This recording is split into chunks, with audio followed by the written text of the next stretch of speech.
tiempo nos alcanza. Está con nosotros en nuestros estudios Monseñor Jesús Delgado. Él es vicario episcopal de Educación y Cultura y párroco de la Iglesia San José de la Montaña. Monseñor, qué gusto que nos acompañe. Bienvenido. Gracias, William. Gracias por invitarme. Con mucho gusto. Estoy a sus órdenes. Perfecto, Monseñor. Para comenzar, explícanos cómo se está conmemorando la Semana Santa y cómo debería conmemorarse, si es que no se está conmemorando como se debe, digo desde la parte de la feligresía en este país. Bien, gracias. Litúrgicamente hablando, solamente son 3 días los más importantes de las celebraciones de los misterios de nuestra fe, que son viernes, sábado y domingo. Y últimamente la Iglesia ha incluido desde hace ya varios años el jueves también, el Jueves Santo.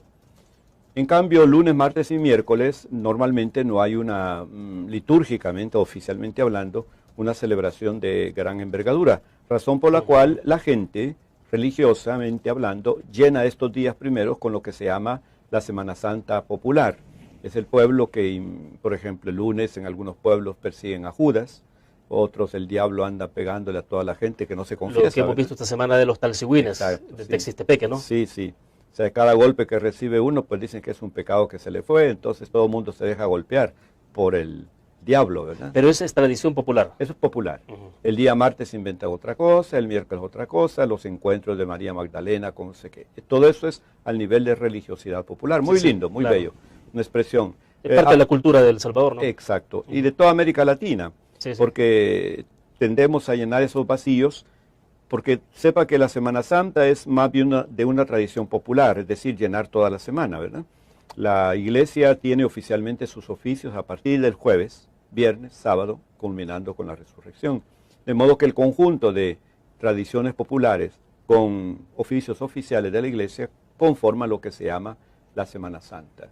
De otro modo, ya visto oficialmente, hay que hablar de Triduo Pascual, que son los días viernes, sábado y domingo. Son los días más importantes de la fe.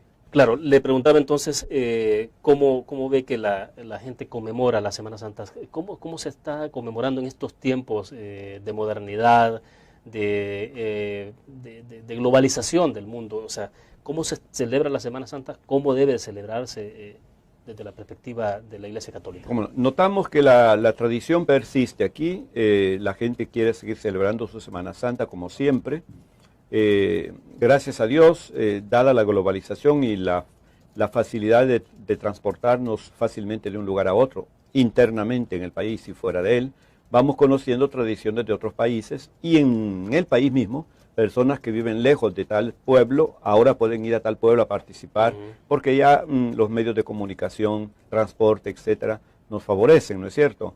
De modo que nuestra gente sigue celebrando igual Semana Santa como antes, sus imágenes, sus encuentros, la persecución de Judas y cosas por el estilo, son algo que atraen mucho a la gente y mantienen sus tradiciones como identidad de cada pueblo, ¿verdad? Usted ve siempre presente la devoción, la actitud, sobre todo de la población de los cristianos. Muchísimo, muchísimo. Incluso como sacerdote yo sé que mucha gente dice, no, estamos en Semana Santa, hoy no podemos cometer pecado X, Z o doble C, ¿verdad? Estamos en Semana Santa.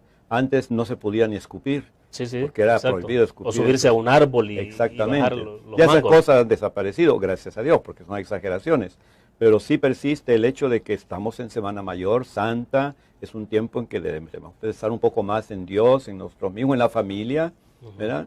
Y cosas por el estilo. Creo que sí, nuestras tradiciones en América Latina sí persisten, en otras latitudes del mundo no, ha disminuido todo eso, ¿verdad? Quizás andan en búsqueda de una nueva forma de celebrar su fe. Estamos en un momento de transición cultural, de civilización y consiguientemente religiosa también. El caso es Europa. En Europa, pues, la Semana Santa era algo precioso antes. Sigue siéndolo folclóricamente en España, en el sur de España, Sevilla, ¿verdad? Con sus grandes procesiones, etcétera. Pero Europa en general, ya la Semana Santa nadie lo celebra. En la Europa Central. Yo creo que estamos en un momento de transición en búsqueda de una nueva forma de expresión de nuestra fe y de vivencia de la fe, con un compromiso más grande y menos una religiosidad demasiado de culto, ¿verdad? De meras tradiciones. Hoy la humanidad anda en búsqueda de un compromiso más grande, aún al nivel religioso. ¿Y la Iglesia está respondiendo a eso? La Iglesia está respondiendo a eso. Sobre todo, la nómina del Papa actual se ha hecho adrede para eso. porque es un hombre preparado para encauzarnos por los verdaderos caminos modernos de expresar nuestra fe sin traicionar la fe, por supuesto. Claro. Solo un hombre, por ejemplo, como Benedicto XVI, alias Ratzinger, como se dice, ¿verdad? Hombre muy inteligente, cuando se dice Ratzinger, es el catedrático de unos conocimientos valiosos. El nombramiento de él es precisamente para esto, para ayudarnos a encontrar nuevos cauces más actuales, pero sin traicionar la fe, en su esencial. Ahora, porque estaba leyendo recientemente, por ejemplo, de cómo ha habido un poco de orientación desde el Vaticano, y usted me corregirá si estoy equivocado, a cómo utilizar, por ejemplo, las nuevas herramientas tecnológicas, el Facebook, por ejemplo, o sea, cómo hacer uso de la Internet, ¿no? Cierto. El Papa está impulsando mucho esto. En todos sus documentos acaba de escribir uno sobre la palabra de Dios, la palabra del Señor, en donde él insiste mucho que la predicación de la palabra ya no se restrinja solamente a las iglesias, como tradicionalmente se hace, sino que usemos mucho los medios de comunicación social, radio, prensa, internet, ¿verdad? Él insiste mucho en los medios de comunicación para transmitir la palabra del Señor. Y luego una actualización de esta palabra a los temas, a los momentos en que vivimos, con los temas que la gente está esperando que la palabra de Dios los ilumine en nuestro tiempo. Perfecto. Vamos a hacer nuestra pregunta.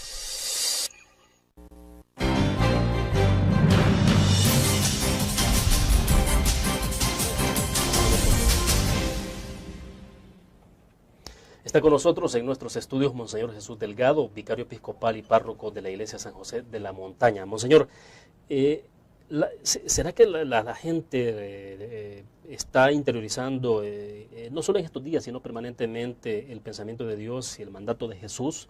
Le pregunto, porque usted me hacía referencia hace un momento, por ejemplo, en Europa, lo que está pasando en Europa, y no sé si es que en Europa tiene que ver mucho que en la medida en que va aumentando la ciencia, más gente se vuelve profesional, hay una tendencia a querer, a veces se ve hasta como una moda, el ser ateo, ¿no? Ser ateo, bueno, como que es una moda, da un poco de, como dicen algunos, un poco de aire de intelectualidad. Sí, existe, claro, en todo momento de transición de un tipo de civilización y cultura a otro, siempre existen exageraciones de una parte y otra. Por ejemplo, confrontar la ciencia a la fe es un error. El Papa lo está diciendo, tenemos que usar la ciencia, la técnica, y esto al servicio de la fe y de la palabra de Dios. No hay contradicción, ni hay tampoco incompatibilidad, al contrario. Entonces, Benedicto XVI está haciendo hincapié cómo un hombre científico y un hombre de técnica puede lograr por la ciencia y por la técnica la fe, alcanzar la fe incluso. De ahí la esperanza que tiene el Papa que un continente europeo que está muy centrado en la técnica y en la ciencia, logre por fin expresar su fe de ese modo, que sería una conquista maravillosa. Pero al principio siempre hay tendencia a decir que es incompatible o la ciencia o la fe o la razón o la fe. Y no hay ninguna contradicción. Para nada, para nada. O sea, un científico, un buen profesional también puede ser un cristiano, un creyente, alguien de mucha fe. Es claro que sí, siempre lo fue así. El problema de hoy es encontrar el modo cómo empatar estas dos dimensiones y manifestarla y vivirla. ¿Pero en qué momento ocurre ese divorcio? ¿Es que deliberadamente se hace en algún momento? No, esto ocurre hace como 4 o 5 siglos atrás. Hasta entonces la Edad Media estaba centrada en Dios, era una ciudad teocéntrica, ¿verdad? Una civilización teocéntrica. Se nota en las ciudades de Europa, en donde la iglesia está en el mero centro, en la parte más elevada y todo en contorno a él. Cuando viene Copérnico y dice, denme un punto de apoyo, yo voy a mover la tierra, entonces el hombre empieza a cobrar más poder, ¿verdad? Ya no es el sol que gira en torno a la tierra, como se decía en la Edad Media, sino la tierra que gira en torno al sol. Entonces ya no es el hombre que gira en torno a Dios, sino Dios que tiene que girar en torno al hombre. Empieza un cambio del teocentrismo al antropocentrismo, se pone al hombre en medio. Y desde ese momento empieza a cultivar todo lo que es la razón, la ciencia, la técnica, en un principio diciendo que esto no era compatible con la fe, como suele suceder al principio, ¿no? Y poco a poco se van encontrando las dos aguas, los dos remansos, en una fusión armónica. Ahora, en las circunstancias, puesto que estamos hablando también de la Semana Santa, desde luego, ¿cuál es el mandato del Papa Benedicto XVI? ¿Cómo se debe de enfatizar en la reflexión espiritual en estos días? Él nos ha propuesto una peregrinación a través de 5 estaciones que nos han llevado hasta acá. La primera es ir al desierto con Jesús, la segunda es acompañarlo al monte Tabor, La tercera es encontrarse con él y la samaritana en el pozo de Jacob. La cuarta es encontrarse con el ciego que Jesús cura a la vera del camino. Y por fin, llevándonos todo esto hasta la pasión y muerte y resurrección de Cristo Jesús. O sea, a lo largo de toda la cuaresma, Él nos propuso en su mensaje cuaresmal de hace ya con 5 semanas, el itinerario que teníamos que seguir, y más o menos lo hemos estado siguiendo gracias a las liturgias dominicales y las prédicas de la palabra de Dios y la espiritualidad fomentada en torno a la cuaresma y Semana Santa como una peregrinación hacia la casa del Padre. Pero como una actitud y una visión permanente, no solo para una semana. O sea. No, eso es permanente para toda la vida. Nada más que Él inculca para este tiempo de Semana Santa y Cuaresma ciertas prácticas que siempre la Iglesia las ha favorecido. Una atención más grande a los pobres, a los más necesitados, lo que se llama la caridad. ¿Verdad? Luego una intensa vida más de oración, menos de rezos. O sea, no rezar tanto, sino orar más con la palabra de Dios, con la Biblia, meditar la palabra y llevarla a la vida. La oración, un poco de penitencia también. La palabra penitencia tiene que ver mucho con resarcir las culpas de nuestros pecados, cuya penitencia mayor es el amor. Vivir como amor, hermanos, reunirse en familia de nuevo, volverse a encontrar los que andábamos dispersos, porque no hay expresión de amor más grande que la de vivir juntos como hermanos. Todo esto son prácticas que el Papa nos propuso para esta cuaresma. O sea, todo lo que vemos se resume en cuestión práctica, ¿no? En la actitud de la gente en sus actos diarios. Exactamente. Pero ¿será que a veces como que se tiende mucho a distanciar y decimos, bueno, dejar la Semana Santa únicamente para esto, o como decir, vamos a ir a misa únicamente el domingo, pero ¿qué pasa con los 6 días de la semana restantes? Sí. Bueno, no todos los católicos y cristianos en general seguimos el mismo ritmo de vida cristiana. Hay algunos que se entregan mucho más al apostolado, al testimonio de su vida cristiana a través de la pastoral, de la ayuda a la iglesia en sus diversas dimensiones que tiene, ¿verdad? De ayuda a los pobres, clínicas, exacto, escuelas, etc. Pero hay otros que llevan otro ritmo, hay algunos que ni van a la misa los domingos, pero hacen alguna obra de misericordia o algo cosa por el estilo. Cada quien anda encontrando el modo como, según su conciencia, puede expresar su amor a Dios, ¿verdad? Pero claro, la Iglesia propone una escuela ya que tiene 20 siglos de experiencia, ¿no? A través de la cual podemos ciertamente encontrar el culto verdadero al Señor. Perfecto, vamos a la pausa. Cuando regresemos me interesa que hablemos de la carta encíclica Caritas in Veritate. ¿Qué es esto? ¿Cómo debe traducirse todo este tema de la caridad y la verdad? Vamos a la pausa. Bueno.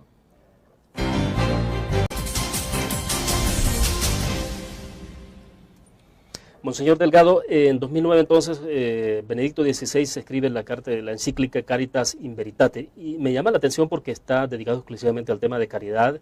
Dice, en la caridad y en la verdad.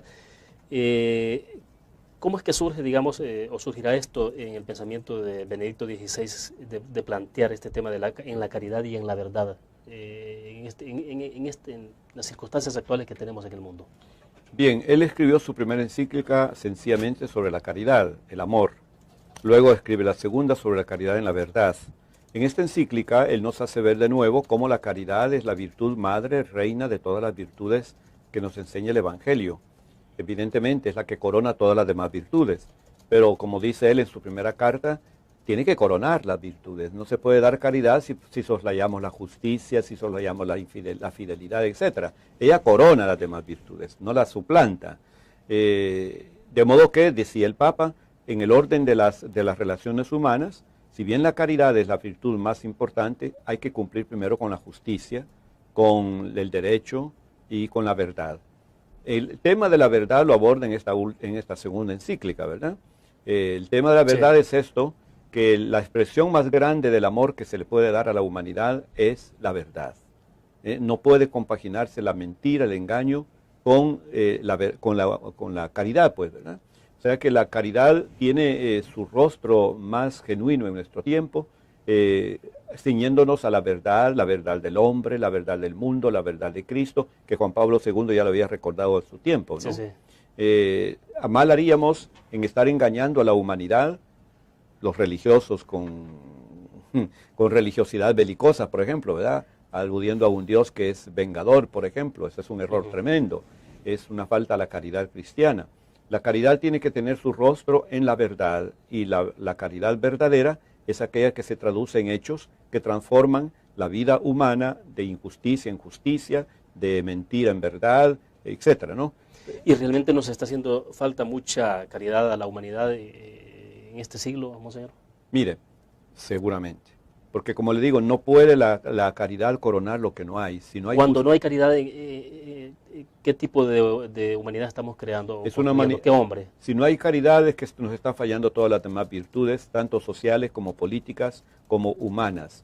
Porque no logra la caridad coronar nada, porque no hay nada que se construye. De ahí la importancia de construir una sociedad más justa, más humana, más recta, más progresista en el bien. Y entonces la caridad viene a coronar. Falta la caridad en una sociedad, es que están faltando las demás virtudes, ¿verdad? Porque no hay que confundir la caridad con dar limosna. Sí, le decía en el corte comercial, a veces se pensaba mucho antes, sobre todo, de que la caridad, bueno, es dar prácticamente lo que me sobra y ayudar al prójimo. Sí, o sea. No, claro que no. Es una expresión de la caridad en su más expresión la más trivial, diría yo, dar limosna, que el Papa la recomienda para el tiempo de la Cuaresma. Pero la caridad consiste en una adhesión total de fraternidad, de justicia, de amor, de paz, de esperanza, en una humanidad que crece juntos, ¿verdad? Juntos, solidariamente hablando. Entonces, claro, viene la caridad coronando todo eso. Si no hay la base, no puede haber corona. Si no hay cabeza donde poner la corona, no hay caridad. Y la cabeza de la caridad es la justicia, la fortaleza, la fidelidad, todas las demás virtudes, tanto morales como humanas. De hecho, estaba leyendo la introducción de la carta de la encíclica de Benedicto XVI y dice él, el amor, entre paréntesis, caritas, es una fuerza extraordinaria que mueve a las personas a comprometerse con valentía y generosidad en el campo de la justicia y la paz. O sea, justicia y paz de la mano. Exactamente. Que son la justicia y la paz preceden en la tierra a la caridad. Y cuando la justicia y la paz se dan, la caridad se hace presente coronando esas virtudes.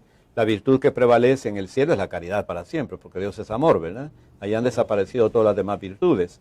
Pero aquí en la tierra, dice Santo Tomás de Aquino, el más grande teólogo reconocido por la Iglesia Católica, la virtud más importante mientras estamos en la tierra es la justicia, pero la caridad sigue siendo mayor que ella. Que la vendrá a coronar cuando la justicia, y etcétera, se haya cumplido. Entonces creo, junto con la justicia va la verdad.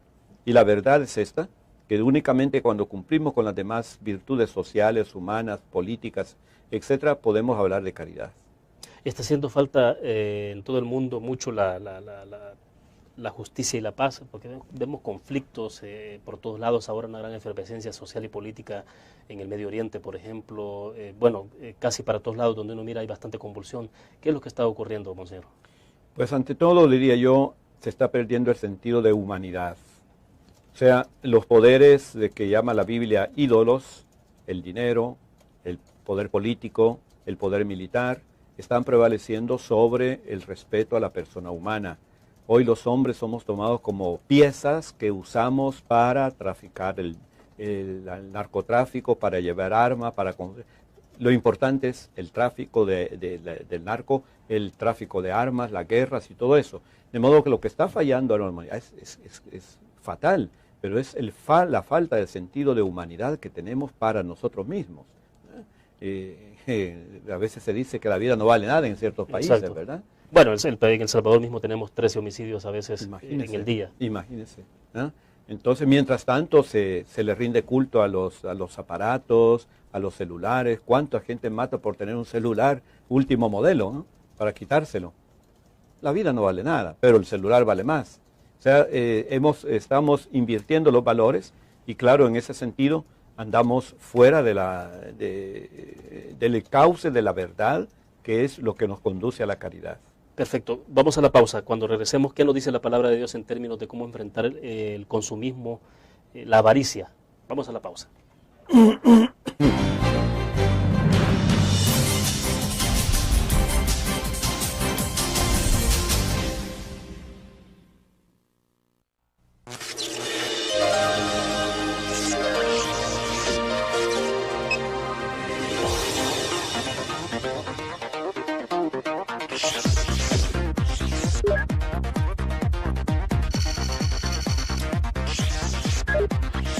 Estimulamos tus sentidos para que leas, veas, escuches e interactúes con la verdad.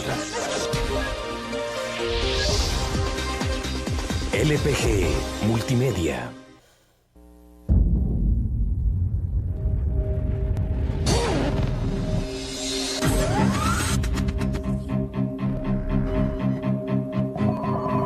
El inicio de una estrategia financiera desde los negocios y la actividad económica hacia toda Centroamérica.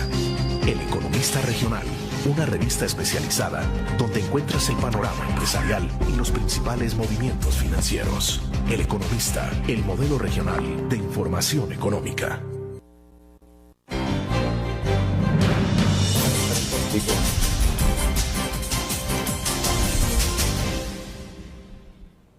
Espiritualmente hablando, monseñor, entonces, ¿cómo abordar el tema de la avaricia? Usted mencionaba el caso de los celulares, que tiene que ver con todo este tema del consumismo, y cómo a veces pretendemos darnos lujos que no tenemos capacidad de cubrir por nuestros trabajos. Sí. O sea, lo que ganamos a veces no nos alcanza, pero que queremos tener el vehículo del último modelo, queremos andar con el celular de la última generación. Entonces, espiritualmente, ¿cómo enfrentar este tipo de cosas? Es una buena pregunta. Bien porque tengamos celulares, bien porque tengamos una técnica maravillosa al alcance del hogar, al alcance de la escuela. Ojalá crezca más toda esta técnica, porque crece más el poder de la ciencia y del progreso. Pero el gran problema de hoy es que estamos perdiendo el sentido de los valores humanos. Queremos llenar el vacío de un amor que no existe, de una fidelidad que no existe, con cosas de este mundo. Y eso es muy grave. Que la ciencia exista, y ojalá siga existiendo más, que el progreso de la técnica sea mayor, que todo esto venga a ayudarnos más y más, bendito sea Dios, pero que esto venga a reemplazar el amor, el cariño, el respeto al otro, ¿verdad? Eso es bien grave. Y eso es lo que estamos perdiendo hoy, el sentido de la relación humana y el sentido de llenarme yo mismo del espíritu, como usted decía, que nos está faltando en el espíritu. Es el espíritu de humanidad, el sentido del ser humano, de la grandiosidad que somos, la grandeza de los seres humanos creados por Dios. El gran peligro lo están recalcando, Juan Pablo II lo recalcaba, que decía Juan Pablo, la ciencia, y lo repite Benedicto XVI, la ciencia es un valor ambiguo. Así puede servir para el bien como para el mal. Si ha de servir para llenar un vacío humano, está muy mal, porque las cosas no pueden llenar un amor que no existe. Bueno, lo mismo ocurre ahora que tenemos, por ejemplo, con el uso del Internet, las redes sociales. O sea, cómo en un momento determinado las redes sociales que deben de servir para acercar también puede terminar aislando a la familia, al hijo, porque queda encerrado con su computadora en su cuarto y puede pasar ahí horas completas. Entonces uno dice, bueno, esto realmente, ¿hasta dónde está el límite? ¿Cómo establecer el límite de esto? Exacto. Y luego además, mire, el contacto a través de la computadora con gente es bien bonito, pero se está evitando el contacto personal. Casi siempre el contacto se quiere a través de la pantalla, ¿no? Anónimo. Aquí te va aquí estaba mi foto, aquí soy yo pero encontrarnos con la otra persona nos da miedo. Pero me decía un compañero la otra vez, incluso cuando hay que transmitir una carcajada, ja, y la persona está al otro lado bien seria, dice, no hay una expresión. No hay expresión. O sea, lo que estamos recalcando en este momento es cuánto el sentido del ser humano se está perdiendo, las relaciones humanas se están perdiendo. Nos estamos volviendo como unas piezas más de una técnica elaborada por una ciencia, ¿me entiende? Y si bien los valores de la ciencia y la técnica en sí mismos son bellos y pueden traer también pueden ser nefastos para la humanidad. Yo creo que el peor problema que tenemos ahora en todo el mundo es que estamos fallando en el sentido del ser humano. ¿Y qué nos dice la enseñanza cristiana sobre esto entonces? ¿Qué nos aconseja? Tenemos que volver a las relaciones humanas muy fuertes. Al uso de la técnica y de la ciencia también, por supuesto, pero tenemos que favorecer encuentros fraternos, encuentros amigables, lugares de encuentro en la ciudad, lugares de encuentro donde podamos encontrarnos como seres humanos, porque la tendencia es huir el ser humano del otro ser humano, desconfiar del ser humano, y se tiene más confianza en los aparatos. Claro. Falta de sentido de responsabilidad, porque un aparato no me responsabiliza a mí en nada. Yo le puedo decir cualquier cosa a alguien, te amo, te quiero, ¿verdad? Pero no me compromete para nada. Sí. Ahí te envío mi foto, ¿verdad? Y cosas por el estilo. Yo creo que esto sí tendríamos que hacer un esfuerzo muy grande, y la Iglesia, que es experta en humanidad, como decía Pablo VI, está haciendo mucho hincapié en que la cercanía de las personas tiene que favorecerse hoy mucho, mucho, como también las reuniones de familias por la tarde. Antes, no volvamos a un antes porque uno cree que es tradicionalista, pero ese encuentro de la familia en la tarde, cuando regresa papá y mamá del trabajo y ellos, los niños están de la escuela, encontrarse por lo menos una hora juntos, ¿verdad? Y luego cada quien se va a hacer sus tareas, otra vez una reunión. Eso se ha perdido actualmente. Actualmente los padres de familia dicen, me voy tranquilo porque mi hijo ya tiene el último celular o lo cosa, y ahí está en su casa bien distraído, ¿verdad? Pero, y las relaciones humanas es el problema. Ahora es un fuerte desafío porque todo esto trae implicaciones en términos de sociedad. Por ejemplo, en El Salvador, siempre insistimos, por ejemplo, lo que tenemos como sociedad es lo que hemos construido. Así es. Sí, ciertamente. Y tenemos que seguir construyendo una sociedad más justa, más humana, más fraterna. Yo creo que estamos, como le decía al principio, en un momento de transición de una civilización muy centrada en valores teóricos, ideales, que siempre hay que mantenerlos, a valores concretos. Hoy estamos inundándonos, embriagándonos de valores concretos, como son la técnica, la ciencia, el automóvil, el avión, eso, y los valores humanos y divinos y trascendentes los estamos dejando de lado. Es un momento de transición. Llegará un momento en que el rebalse será equilibrado entre los dos. Pero no obstante, tenemos que seguir insistiendo que los valores fundamentales para el ser humano son los suyos propios. Los valores del ser humano con su relación al origen de su vida, que es el creador. Pues, ¿Usted cree que es inevitable entonces que aun cuando en este momento uno tiende a ver de que hay una prevalencia de estos valores, digamos, más materialistas, llegará un momento en que la gente tendrá que volver la mirada sobre la cuestión espiritual? Seguramente, que esto satura, las cosas materiales saturan. Les puedo poner un ejemplo de un esposo y una esposa que está llenando de muchas cosas a la esposa para que esté contenta, vestidos, zapatos, entonces, pero hay un momento que, ¿y qué hago con mis zapatos? Dice la señora, si tú no estás aquí, ¿verdad? Entonces tengo todos mis vestidos y zapatos, pero tú no que estás conmigo para salir juntos. Voy luciendo mis zapatos a saber con quién, pero no estás conmigo. Pero llega un momento en que dice, ya basta, ya no quiero más zapatos, te quiero a ti y quiero salir contigo y estar contigo. La necesidad de la relación humana es fundamentalísima, ¿no? Porque llega un momento en que ya las cosas materiales lo topan a uno hasta un tope que ya dice, ya no, ya basta, ¿verdad? Claro. Yo creo que sí llegará un momento en que volveremos de nuevo, y ojalá sea cuanto antes, para que vaya creciendo la humanidad en un equilibrio sano, ¿me entiende? Ya que la juventud de hoy, por ejemplo, ignora mucho el amor. Los jóvenes ahora de 18, 15 años, 20, ignoran el amor, no saben lo que es el amor. Pero sí saben manejar la técnica. Sí, claro. Llega uno, yo estaba, por ejemplo, con mi computadora la vez pasada y no hallaba cómo hacerle, llega un niño trayéndome una noticia, mire, el director dice tal cosa, espérate, ¿y qué le pasa, padre? Que no lo, esto, mire, se le hace así, ya estuvo. Le resolvió el problema. Le desbloqueó todo el asunto que tenía, ¿me entiendes? Es formidable, sí. Pero tenemos que vigilar mucho por los valores humanos. Bien, hacemos otra pausa comercial y volvemos con más.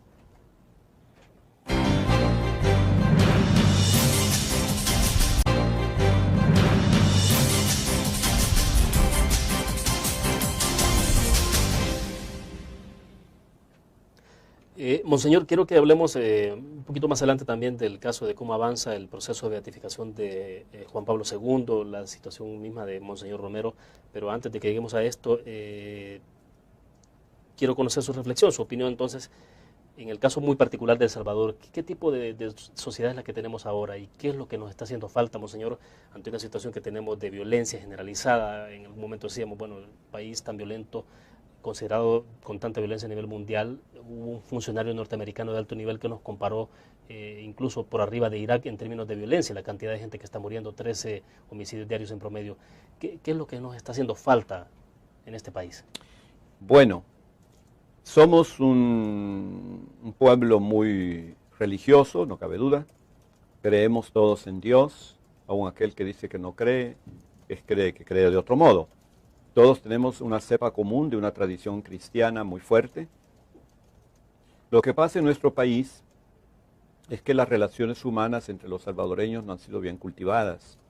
Por un lado, hemos vivido cada quien por su lado, jalando por su lado, sin un sentido de fraternidad, sin un sentido de comunidad, de corresponsabilidad. Si usted ve, por ejemplo, cuando manejamos por nuestras carreteras y calles, aquí cada quien, aquí voy yo, que se aparten los demás, ¿verdad? Porque aquí voy yo. Y cada quien piensa así, imagínense qué líos nos formamos. Cosas tan ordinarias y tan triviales manifiestan la falta de solidaridad y de fraternidad que existe entre nosotros. Yo creo que un cultivo de estos valores humanos que nos lleven a un encuentro de cercanía entre nosotros, que salgamos del individualismo, que pensemos como un bien común de todos, que la salvación de nuestro país y la de todos los países, la nuestro, para hablar del nuestro, consiste en que todos nos pongamos el hombro el uno a los otros, ¿verdad? Dice Benedicto XVI, habla del bien común, ¿no? Sí. Hay que tener, dice, también en gran consideración el bien común. Amar a alguien es querer su bien y trabajar eficazmente por él.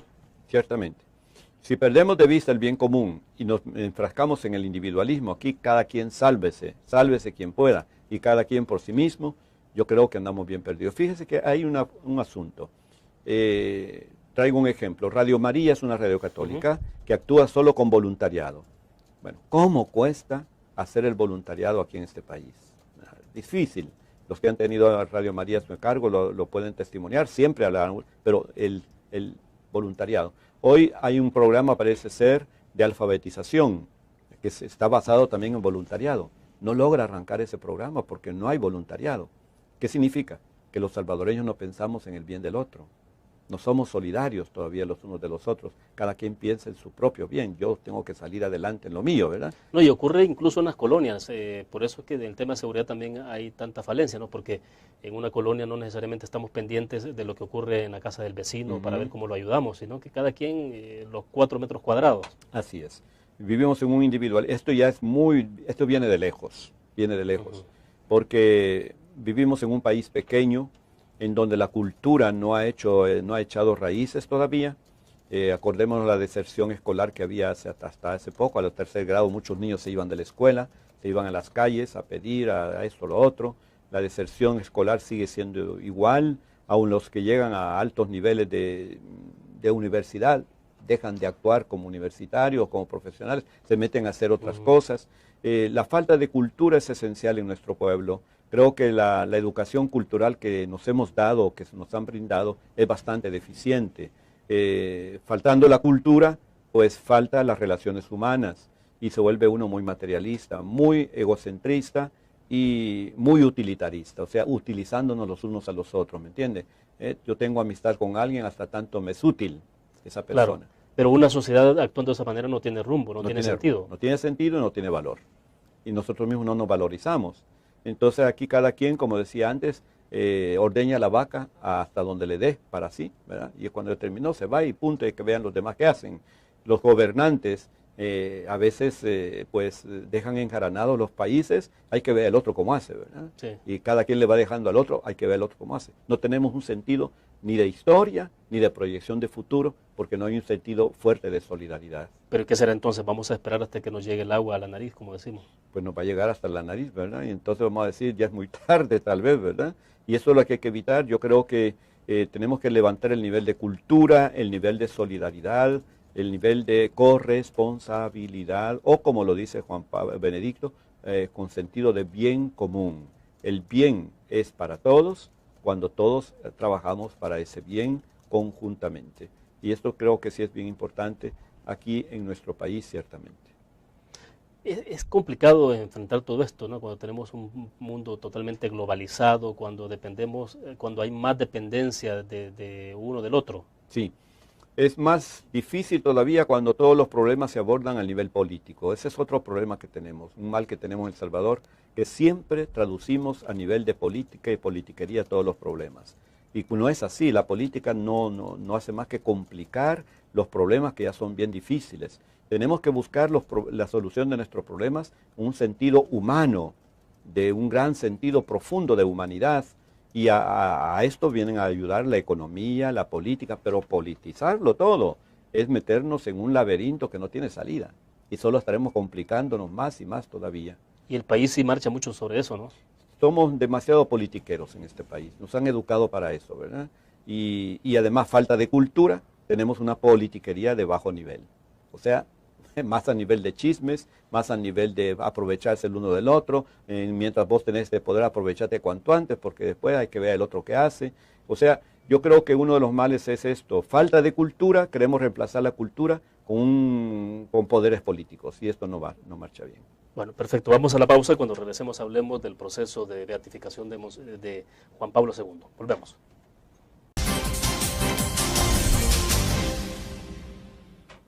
Monseñor, bueno, nos quedan 2 segmentos. Me interesa que nos hable un poco también sobre el proceso de beatificación de Juan Pablo II. Esto va muy acelerado, parece que será muy pronto, ¿no? Mire, el caso de Juan Pablo II, si estuviésemos en la Edad Media, ya sería santo desde el día en que murió. Porque la aclamación en la Edad Media se santificaban los seres humanos por la aclamación de la gente. Había una aclamación enorme, era santo. Ya desde el primer día debería haber sido beatificado y santificado Juan Pablo II desde el día que murió, para atraer más de 1,5 millones de gente, casi 1 millón, que nadie los convocó y que sigue todavía desfilando delante de su tumba. Es un hecho evidente, pero hoy las cosas han cambiado, tienen que seguirse ciertos parámetros de una exigencia fuerte que tiene la Iglesia, por ejemplo, un milagro. Para beatificar a una persona, tiene que haberse por lo menos acreditarse en su favor un milagro que esté comprobado por la ciencia y por los teólogos como un auténtico milagro, como es el caso de Juan Pablo II, que asistió a una enferma, a una religiosa, que se abocó a su protección, ya muy avanzada en Parkinson, y de la noche a la mañana, invocando a Juan Pablo II, curó totalmente. Y los médicos constatan que es una curación total, y claro, esto viene a avalar de parte del cielo que Juan Pablo II es un santo. O sea, hay una constatación científica de esa curación, no solo porque diga la monja, yo fui curada. No. Los médicos tienen que demostrar, los médicos que la asistieron, que era una enfermedad auténtica, que no había solución científica y con la ciencia no podía solucionarse, que esto es un caso de un milagro claro, y que se realizó, así como usted lo digo, porque fue a las 8 de la noche de un día X, martes, y el miércoles ya aparece la hermana bien caminando con toda soltura. Hasta entonces tenía que apoyarse en bastones y todo eso, ¿verdad? Y temblando las manos. De repente aparece en la misa temprano junto a las demás religiosas. Estoy curada, dice. Juan Pablo II me ha curado. O sea, y lo único que hizo ella en ese periodo de tiempo fue pedir a Juan Pablo II. Exactamente. Se lo pidió como 5 meses después de haberlo invocado, ¿verdad? De haber muerto el Papa, pues. Lo invocó y curó, invocándolo a él solamente. Ese es uno de los casos, pero tiene que haber más. Hay otros, pero este está constatado por la ciencia, y la Iglesia es muy severa en la constatación para un milagro, ¿no? Que la ciencia lo investigue, que los médicos de cabecera estén de acuerdo de que eso es un milagro, y para que sea un milagro pide la Iglesia que sea una enfermedad que los médicos dicen que no tiene solución. Vista la perspectiva de la medicina actual, sí, claro, ¿verdad? Y que solo se explica la curación por una intervención sobrenatural. En Lourdes hay muchos milagros, pero no todos la ciencia los constata que son verdaderos, ¿verdad? Entonces aquí sí es un milagro claro, y el milagro es importante ¿para qué? Para que cuando los seres humanos tenemos alguna duda de si sí o si no, habrá sido que el Papa no actuó como debería actuar en estos momentos, el cielo dice, como quiera que sea, este hombre está conmigo. Este hombre está en el cielo. El cielo irrumpe en la historia con un milagro de este estilo. Y entonces, ¿esto va a acelerar el proceso de beatificación, cree usted? Ya, la beatificación de Juan Pablo ya se hace dentro de 2 semanas, ¿verdad? O sea, ya es un hecho. Es un hecho. Ya para el 1 de mayo ha convocado el Papa Benedicto para la beatificación en Roma. Sí. ¿Ustedes tienen algo especial acá en el país? Nosotros vamos a hacer aquí, para los que no podemos ir a Roma, claro, vamos a hacer una ceremonia especial del 30 de abril al 1 de mayo en San José de la Montaña, una vigilia. Tendremos expuesto el Papa móvil, proyectaremos una película preciosa en pantalla gigante de la vida de Juan Pablo II, y luego seguiremos la ceremonia en directo desde Roma en pantalla gigante en la iglesia, explicada por el señor Nuncio Apostólico, a modo de tener una tarde de oración y de encuentro fraterno en honor a Juan Pablo II. ¿El papamóvil entonces se los ha prestado el Estado Mayor? Sí, ¿en manos de quién está? De la Fuerza Armada. ¿La Fuerza Armada? Sí, ellos han consentido, lo están chaineando ahorita, sí. Están poniendo por dentro como estuvo en el día que vino el Papa, y lo vamos a tener ahí en exposición sábado y domingo. Ah, perfecto, o sea que la gente que quiera llegar a... La gente puede llegar, y los que se quieren tomar fotos ahí con el Papa móvil, pues será un recuerdo para ellos muy, muy lindo, ¿verdad? Y sobre todo que estaremos juntos, pues recibiendo las primeras bendiciones de Juan Pablo II como beato que ya está en el cielo. me parece que es algo extraordinario, y junto a una capilla que hemos hecho en San José de la Montaña dedicada al Señor de las Misericordias, que era la devoción más grata a Juan Pablo II. Y es una capilla, yo estuve en Cracovia y tomé el ejemplo de aquella gran iglesia que él construyó en Cracovia para el Señor de las Misericordias, y es el mismo plan de construcción que tiene ahí esa pequeña capilla, muy linda. Entonces la gente podrá visitar también al Señor de las Misericordias, que ese domingo está dedicado a las misericordias. Y entonces a nivel mundial sí habrá muchas actividades de este tipo. Muchísimo, en todos los países del mundo, ¿cierto? Juan Pablo II es el Papa más amado de todos en el siglo XX, ¿no? Atrajo muchas amistades y cada quien tiene un testimonio que dar del Papa seguramente. Y en esa vigilia vamos a poder dar testimonio a todos los que quieran. Perfecto. Vamos a la última pausa comercial, volvemos.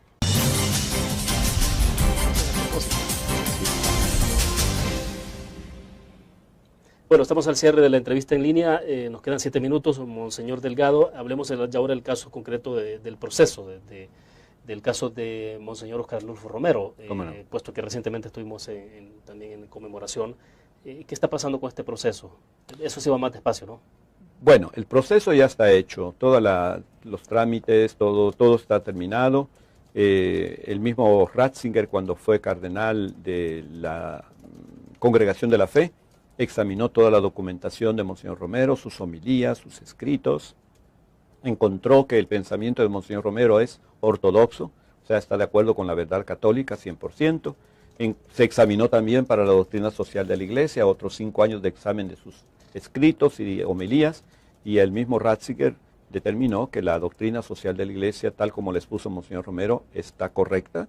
Por lo tanto, doctrinalmente hablando, que es un punto muy importante para beatificar a alguien, ¿verdad? Sí, sí. Porque si hay un fallo en la fe, evidentemente no se puede canonizar a nadie. Entonces, siendo cardenal Ratzinger y encargado del dicasterio de la fe, él determinó que estaba bien, que podía proceder. Ahora, al mismo Ratzinger, ya Papa, Benedicto, en su primera salida a América Latina, que fue en Aparecida, yo estuve allí, un periodista se salió del canasto, ¿verdad? Y puso una pregunta que no había, porque todos los periodistas tenían que poner por escrito primero qué iban a preguntar. Sí, sí. Dijo, voy a preguntar por tal cosa, tenía que ser francés. Y en el momento dado salió con otra, ¿verdad? Entonces le preguntó, santidad y la beatificación o santificación de Monseñor Romero, ¿se dará o no se dará? Lo agarró por sorpresa, pero dijo la verdad del Papa. Si es por sus virtudes, si es por la calidad de hombre y de cristiano, no hay problema, yo lo canonizaría pronto. Pero el problema es que en su país es todavía una bandera discutida y no hay una serena aceptación de un hombre que fue verdaderamente cristiano. De modo que hasta que esa situación no se remedie o no se armonice, parecería que mejor no se canonice todavía a Monseñor Romero. Pero entonces se podría pensar que en un futuro, no sé, tengo la impresión de que en un futuro bastante inmediato sí pueda ocurrir en términos de la aceptación que está habiendo localmente. Me parece que ya, sí. Bueno, la visita que hizo el presidente de Estados Unidos, Barack Obama, a la tumba de Monseñor, mandó un mensaje, bueno, fue un acto que nadie esperaba. El problema, como decíamos antes, que aquí politizamos todo, ¿verdad? Claro. Entonces, a Monseñor Romero se le ve solo como político. Yo acabo de escribir un libro que no es un hombre de una vida interior maravillosa, precioso. Yo encontré los documentos de su niñez, de su infancia, pero cuando era joven estudiante en Roma, su vida espiritual preciosa, y la comparé con sus diarios espirituales de arzobispo, maravilloso. Esa dimensión de Monseñor Romero casi nadie lo pone de relieve. Entonces, claro, mientras los políticos manejen la figura de Monseñor Romero, no vamos a tener beatificación. O sea, se le hace mucho daño a Monseñor cuando se le ubica derecha, izquierda y se le pone esa viñeta. Así es, se le hace un daño tremendo. Por eso un expresidente de este país, muy católico además, dijo, sí, yo creo que van a beatificar a Monseñor Romero, pero tendrían que pasar por lo menos 3 generaciones antes de que esto suceda. O sea, que no esté la generación que fue la que presenció todos los acontecimientos lamentables. No, eso lamentables. tiene que pasar, luego otra y luego una tercera. O sea que ya lo canonizarán cuando ya nadie sepa quién es. Entonces, dice uno, ¿para qué sirve entonces la canonización? Porque tienen que servir estos hombres de modelos para nosotros, ¿verdad? Para los que vivimos. Pero está trascendiendo, Monseñor Romero, tengo la impresión. Bueno, la trascendencia de Monseñor Romero es enorme, enorme, en el mundo entero, ¿no es cierto? Evidentemente. Y aquí en el país también. Pero dijo Jesús que en su propia tierra nadie es profeta. Bueno, de hecho esta semana entrevistamos a Francisco Pineda, que es un ambientalista que trabaja en cabañas, ha recibido la semana pasada un reconocimiento en Estados Unidos por ese trabajo que ha hecho en la lucha contra la minería y en favor del medio ambiente. Es cierto. Entonces, en El Salvador nadie le ha dado nada. Así es cierto. De modo que Monseñor Romero, yo me acuerdo cuando recibí la noticia que lo habían matado, ¿no? Estaba dando clase en la Universidad de la UCA y yo tomé el auto rapidísimo para ir. Dije, me voy a tardar mucho con tanto tráfico que hay a esta hora, 5:30 de la tarde, imagínense. Sí, sí. No, todo estaba paralizado. Parecía el fin del mundo. Todos autobuses, todo paralizado. Llegué en menos de 5 minutos en una distancia de casi 2 kilómetros. O sea que esa noticia trascendió por todo el mundo. Ahora yo hago una comparación. En el año 1958, la primera vez que yo fui a Europa a estudiar, me preguntaron, ¿y usted de dónde viene? De El Salvador. ¿Y eso qué es? Pues la República de El Salvador en América. Ah, América, un estado de América. No, es en Centroamérica. Ah, en el centro de América, porque allá América solo es Estados Unidos, ¿verdad? Sí, sí. Total que tuve que mandar a comprar uno de esas lupas para hacerle ver dónde estaba El Salvador. ¿Quién sabía dónde estaba El Salvador? Ahora, va usted por cualquier parte. El Salvador, Monseñor Romero, lo identifican rápido. Ahora, es interesante como un hecho trágico y lamentable que fue el asesinato de Monseñor Romero al final se convierte como el referente y para identificar incluso a un país. Es trágico mundial, ¿no? Políticamente visto, pero es un kairos, o sea, una bendición de Dios, se dice, de parte de Dios, porque es una bendición enorme para el mundo entero y para nuestro país. Solo que vino a los suyos y los suyos no lo reconocieron, dice San Juan de Jesús mismo, ¿verdad? Los suyos mismos no lo reconocieron. Pero yo creo que sí, diría lamentablemente, porque quizá yo no lo voy a ver beato, que si es verdad lo que dijo ese expresidente, pues habría que esperar casi 1 siglo y medio para que lo beatifiquen, ¿verdad? O sea, que pasen 3 generaciones. Pero yo creo que no. Me da la impresión de que esto ya está por llegar. Sí, además, porque, tenemos ahora un gran soporte, de Monseñor Romero, que es Juan Pablo II, lo quería mucho. Juan Pablo II quería mucho a Monseñor Romero. Bueno, perfecto. Creo que vamos a seguir hablando de esto. Hay mucho de qué hablar en esto, Monseñor, y le agradezco que haya compartido con nosotros. Gracias, William. Muy amable por invitarme. Bueno, terminamos de esta manera la entrevista en línea. Gracias a ustedes por su fiel sintonía. Esperamos que descansen durante la vacación. Nos vemos el próximo lunes, siempre a las 8 de la mañana en punto.